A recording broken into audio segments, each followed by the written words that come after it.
I want you to imagine this. You've built wealth over years of smart investing. Then tax season arrives and suddenly, Uncle Sam wants a hefty chunk of your gains.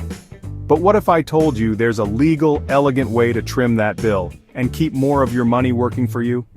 Let's talk tax loss harvesting. Here's how it works. First, I look for investments in my taxable account that have dropped in value. I sell those losers, not just to cut my losses, but to realize a capital loss. That loss offsets gains from my winners in the same year.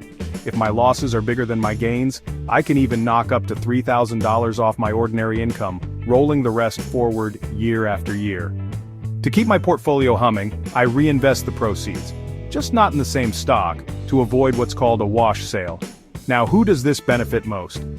High-income investors with big capital gains, portfolio managers rebalancing for efficiency, or anyone with a diversified taxable account. The prime time to harvest?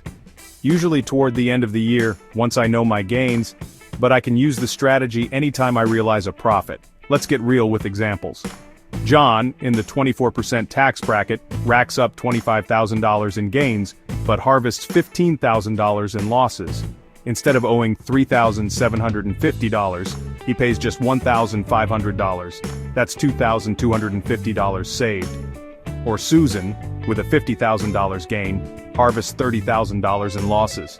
Her tax drops from $10,000 to $6,000, a $4,000 win, but heads up, don't trigger the wash sale rule, or your deduction disappears. Keep sharp records and always talk to your advisor.